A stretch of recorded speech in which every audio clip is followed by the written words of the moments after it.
I can tell you that the day that my financial life changed, it came in two parts.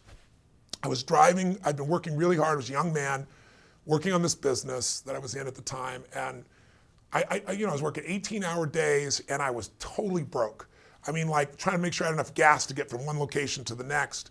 And I just finished at like 11:30 at night. I was driving down the 57 freeway in a place called Pomona, California, not a great part of town at that stage, almost midnight.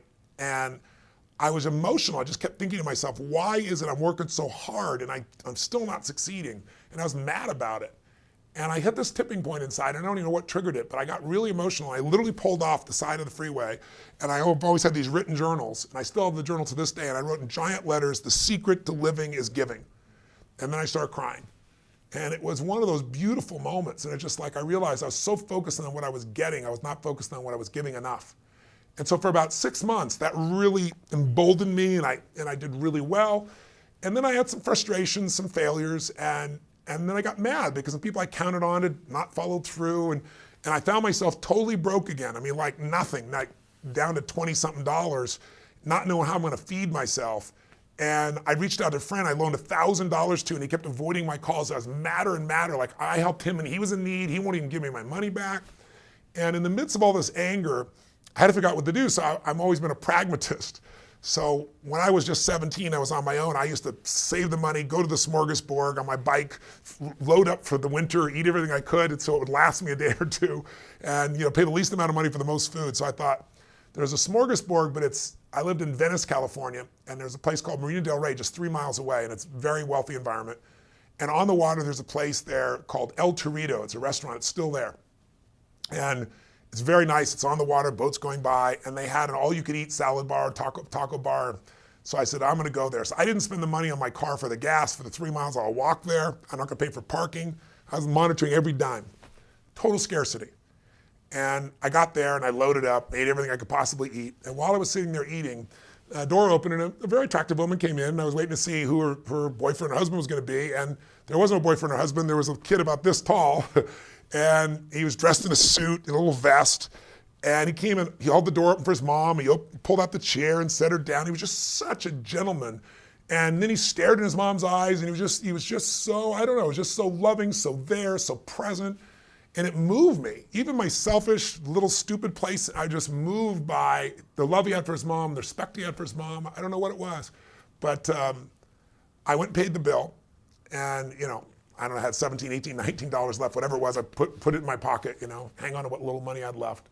I think it was like $5.95 for all you can eat in those days or something like that. And I walked up to this little boy. And I said, hi, and I shook his hand. I said, what's your name? And I don't really remember his name. I think it was Ronnie. He said, I'm Ronnie, I think it was. And I said, Ronnie, I said, you are such a gentleman. I said, I saw you open the door for your lady. I saw you pulled out the chair. I said, you are a class act. And he looked at me and goes, she's my mom. And I said, well, that's even better.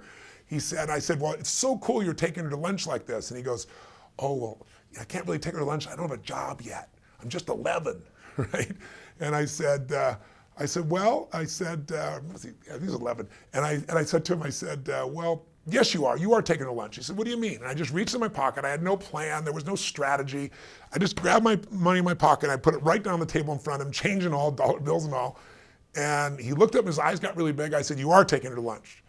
And he said, I can't take that. I said, sure you can. He said, why? I said, because I'm bigger than you are, right? And his eyes got this big and he smiled really big.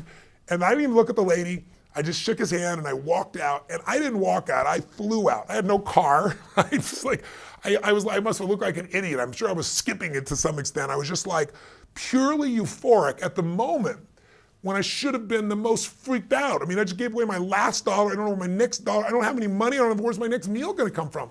Zero fear. It was like, I went home that night, I laid out this plan how I was gonna turn things around, but it wasn't gonna turn around in a day or two, it might turn around a week or two, and I thought, well, people fast all the time, I'll go on a fast for a week, and I was positive about it.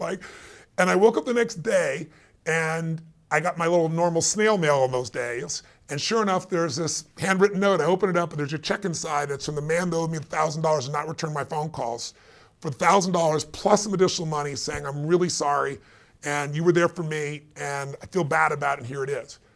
What was beautiful about the moment was, I cried, honestly, and I And then I sat there and I looked at this thing and I thought to myself, what does this mean?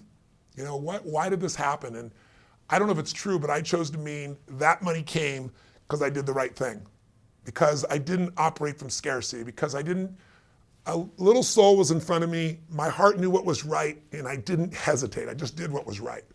And I can remember to this day so vividly like it was yesterday, because that's the day I became a wealthy man. That's the day that scarcity ended in me.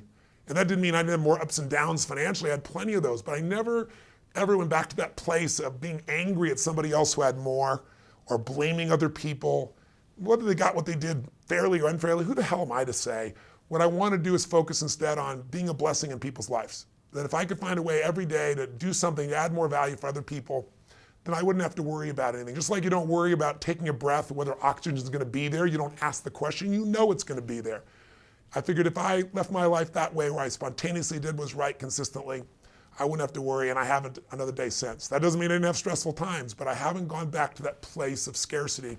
And I really think that's what this book is ultimately about. It gives you all the tools, all the strategies of the richest people on earth, but it's also about making that psychological, emotional, if you want to call it spiritual shift, that really changes the quality of life forever, which makes you wealthy the day you stop being scarce. And the way that you give of your heart, your body, your soul, your mind, and your money.